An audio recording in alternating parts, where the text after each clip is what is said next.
What is my favorite flight challenge? Piro flips? Invisible dog treats?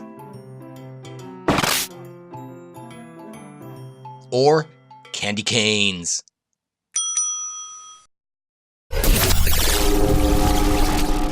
GoDroneX.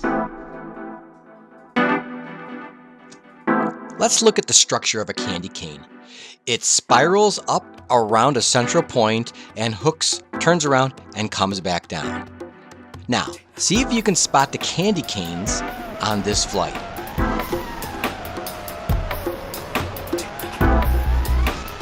We go up, split S, flight through the video, do another split S, shoot back down, 180 degrees.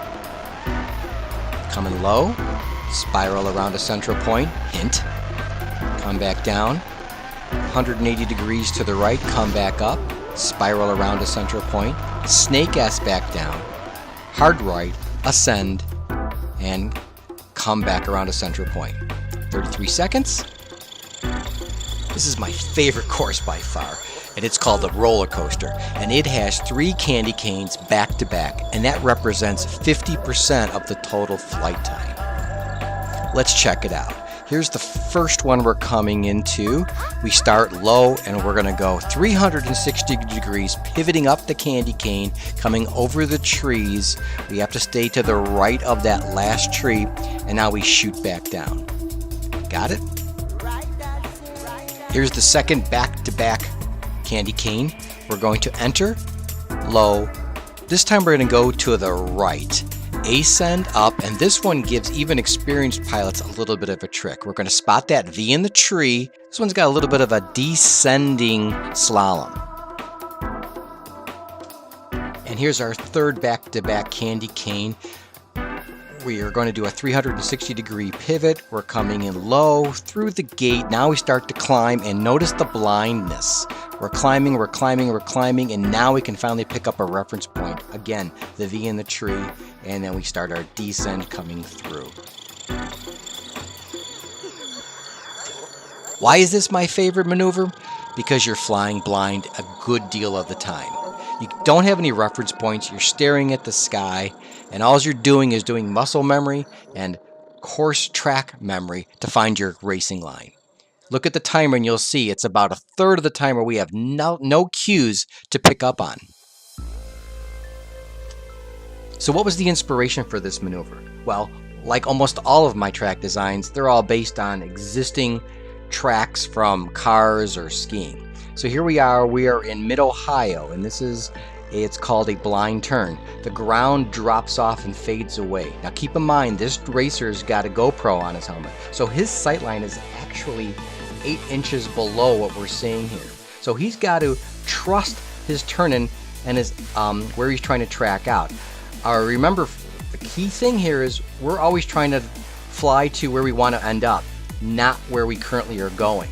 So that's called your track out in the real world of auto racing. And here it's blind. You can't see your track out. Another example is Virginia International Raceway in Roanoke, Virginia. Here you've got your pedal to the metal, you're full throttle, you're blasting up these baby S's.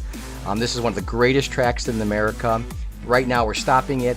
Look, there's a fadeaway to the left, and this track has off camber. It's cambering to the right. So you can't see where you're going. So you have to basically trust your memory, your track instincts of where you need to go. And that was the inspiration for the candy cane.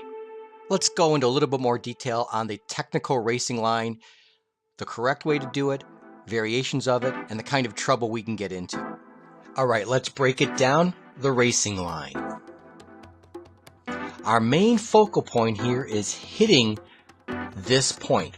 This gives us the perfect view for the correct entry. This is what it will look like once we've hit that entry. Now let's also take a look at the fast racing line. So the way to knock off a second or two on this maneuver, and there's 3 of these for the course, so that would add up to 3 or 4 seconds for the entire duration, which is about 15% faster, is to literally cut this loop up in half. Let's go and take a look at it from the pilot's perspective. We're entering. This is going to be a 360 pivot. We go through the lower gate, 2 trees. This one's pretty wide. Now, this is where the fun starts. We don't have any visual references like we would in racing at a car track where we'd have brake markers and such. So we start our climb, nothing but blue sky. No reference point, no reference point. We're banking and yanking, no reference point. We're starting our turn. We still have nowhere to see. We're doing this blindly. And during this process, it's like the clock is just ticking away. Now we can pick up our key pivot point here. That's where we want to be, right there. But again, in this diagram, we still don't see anything where we're going. Now in real life though, we did see on the video that we could start to see the treetops at this point. Okay, so here's where we want to end up. We're spotting that V in the tree.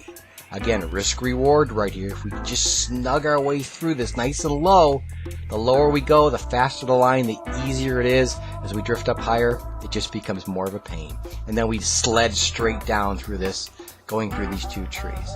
Now, what can go wrong? Well, the first thing that can go wrong is we end up on the high side here. And then we're taking a much greater angle to come back down through this secondary gate, the exit gate. The other thing that can go wrong is on our tight, aggressive bank and yank racing line, we don't get up high enough to start coming down. So we'll actually launch like a ramp up and through the trees, which of course would probably cause us to have to bail out and then come back around, lining it up again.